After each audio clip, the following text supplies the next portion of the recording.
Okay, so I have a lot to say about Overwatch and how it's really gone down a bad path that I think really needs to be addressed because these last few patches have not done anything to try to like change the meta, to try to switch things up. But especially the biggest issue I have with this game right now, I can deal with shit balance, but it's just the hero design of the last 20 heroes have just been horrible. Like, just mind-numbingly bad. And it makes me wonder how these people are even still...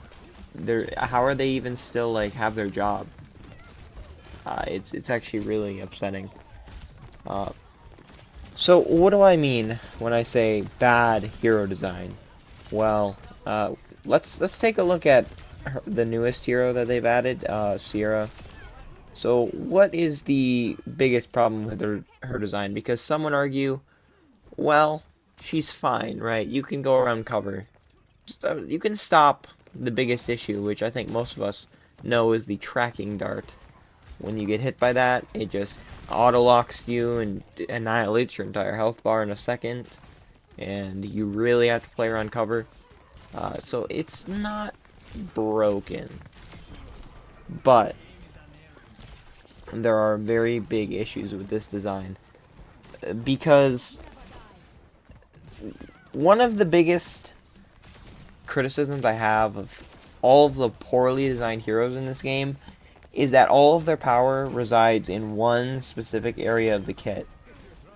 So, what are some examples of this other than Sierra? Let's just go back in time a little bit here. What's a hero that we can all agree that we hate? Some would say Genji. Some would say Lucio. I don't know why they'd say that, but in my opinion, the hero that I think is the most poorly designed in the history of Overwatch is actually a day one launch hero. It's in Roadhog. What makes Roadhog so poorly designed? Well, we've seen in the last few patches just the inability to fix this hero and all the reworks he's gone through, and it all is because of his one most important, most notorious cooldown in Hook. What makes Hook so awful? Well, if, especially in the 5v5 format, if he does not have all the power in his hook, in that he can one-shot, and have a pretty decent range, and have a pretty decent cooldown, he is awful, like, unplayably bad. And it's just, I don't know how, like, when we have heroes like Genji and Lucio, how did they come up with this hero on day one? Like, he isn't as bad in 6v6, but he is still laughably bad. Like, okay, I know now, modern day in 6v6, he's certainly worse, but just, because think about it. If they make the most oppressive part of his kit terrible, then he'll be completely unplayable. But if they buff it, it'll be just, you cannot go within 600 meters of this guy, and it is on a low cooldown, it is easy to hit, the hitbox is absolutely gigantic. So, just by picking Roadhog, you have to change the way that you play the game. And I'm not saying there shouldn't be heroes like that, because obviously if they're running something like Winston, right, you're going to have to play a little bit more together. You might have to peel for your backline a little bit more. That's fine, but at the end of the day, you can still go out and try to take lanes and try to go on off angles and just be aware of the Winston.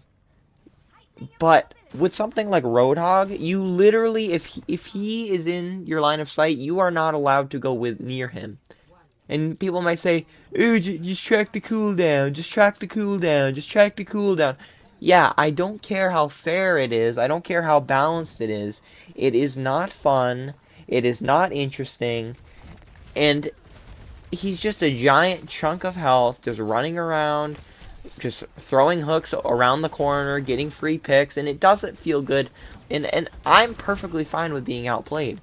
But spamming a cooldown around corners and getting free one-shots, that's not being outplayed. And that's the biggest problem with Hog, is that If they make this oppressive cooldown worse, he becomes useless, and if they make it good, then anybody that has a brain that can use him properly and get the most value out of that cooldown will be oppressive and unfun to play against. So what's another hero that suffers from this issue? Vendetta. So I think Vendetta, it actually has potential to be a fine hero, but the problem is all of her power goes into the overhead swing. And this is the same thing with Hog. They'll change everything about her kit. They'll adjust the overhead swing damage. They'll adjust the fucking movement, the cooldowns, everything. But at the end of the day, if her overhead swing isn't good, she is useless because they refuse to buff any kind of combo, any kind of interesting play. Like, take a hero like Genji, right? I'm a Genji main, you can see I basically only play Genji, so I'm going to be biased here, but why is Genji such a well-designed hero? Well, Genji's a well-designed hero because every part of his kit was carefully crafted to synergize well so that none of his, like, you could argue that, oh, well, dash is strong, well, deflect is strong, well, yes, but none of it is, like, I wouldn't say that Genji is just solely dash, or solely deflect, or solely blade. All of his power is evenly distributed throughout his kit so that you're not just getting constantly destroyed by one specific part, and you just feel so awful, and it means that a lot of different things about Genji can be changed to make him stronger or weaker without completely destroying everything that he loves and making him completely useless. But take a look at Hog and Vendetta. You make her overhead swing or you make the hook useless, well, now what? Now they're completely unusable. You could even say on a lesser degree Hanzo. If he doesn't have his one shot, he was quite possibly the worst hero Overwatch has ever seen in the history of the game. And that's without exaggeration. Like, he was useless without all his power being in that one shot. But at least he, you could say, has power in storm arrows, but I'm not getting into that right now. Okay, so fine. Some heroes have that issue, but what's another issue that I've noticed? Well, I've noticed that a lot of heroes just don't require any risk. Like, there's no risk in some of the things. Like, for example, take Venture, right? Venture. What makes Venture different from Genji or Lucio or Winston or any of these like launch heroes? What makes Venture different? Well, Venture doesn't really take much risk. And you might be wondering, oh, well, that's not right. You have to be right in people's faces. And I would agree, but you can essentially get out of any situation for completely free, and it takes absolutely zero skill to do so.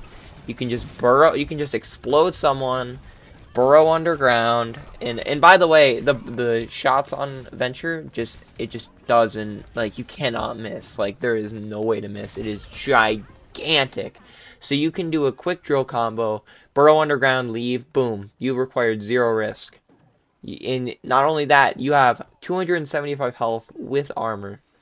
So good luck. And you know what? A lot of these quote-unquote dive heroes just fail to understand the concept of dive and needing equal risk with equal reward, or higher reward, I should say. But the reason why Genji is so well designed is that nothing he does is free. All of it is earned. And it's just, you cannot dash on a target anymore. It's just not, it's just too much sustain and power creep and CC that you have to play just like such a little bitch, essentially, and just wait and just path to a support and then go on to them and hope they don't have 100,000 different cooldowns.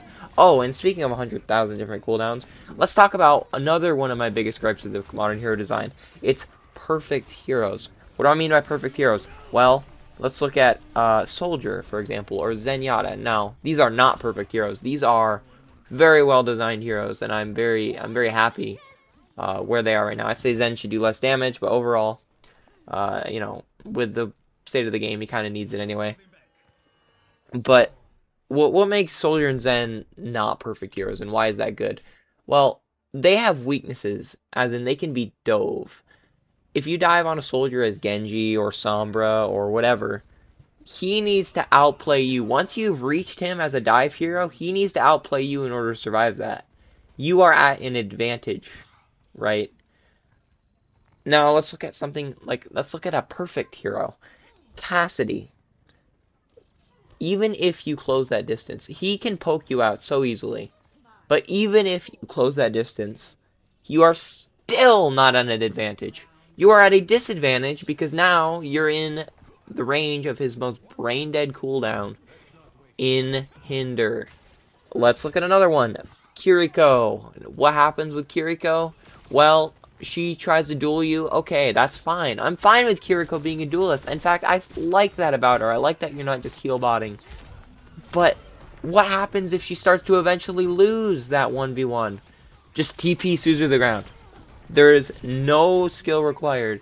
And looking over, teleporting to your teammate, and pressing E on the fucking ground. There is no risk. It doesn't take any skill. Like, just imagine if Genji, right? Imagine you get into a 1v1 with a Genji. You outplay him, right? He gets really low. You're about to win the duel, and he just whoop pops out of existence. Oh, no, you don't get rewarded for outplaying that Genji. You don't get rewarded for that at all. Would that be fun? Would people like that? If anyone defends Kiriko, they would have to defend that as well.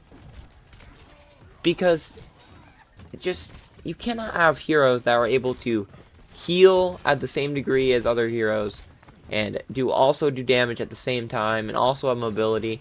Like, what makes Lucio so interesting?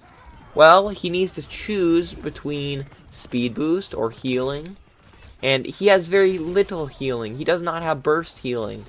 He can heal a large group with his amp, but at the end of the day, obviously a BAP is going to sustain a single target better than a Lucio, so that's his trade-off. He doesn't have great burst healing. Now let's look at BAP. What does he have? He has great burst healing, great damage, he has an immort, he has just everything he needs, and he has essentially, okay, well, I know he can technically be dove, but if you play him correctly, it's usually not an issue, unless they're running like a full dive comp, but my point is, in his kit, there is not a single flaw, like, there's no trade-off, it is the perfect hero. Look at Hazard. What does he have? He has his leap for mobility, he can wall climb, he has great damage, he has a block on a resource meter, so he basically cannot be killed, and he can fucking mark angles and shit. But what is Reinhardt able to do? Well, if you're not right in his face, he cannot do anything to stop you. If you're a flyer, good luck getting killed by Reinhardt, because it's not going to happen. Because Reinhardt's a well-designed hero. So my main point is, modern Overwatch just doesn't understand hero design. It doesn't understand that they can't have all the power in one part of the kit and expect it to not be oppressive. They can't create effective dive heroes that incur risk and therefore feels better for both the opponents and the person playing the hero. And they also cannot understand that some heroes need to have trade-offs. You need to have weaknesses. You need to have things that you need to be able to outplay every hero. You shouldn't fight the hero. You should fight the player that's controlling the hero. And that's my biggest issue with Overwatch.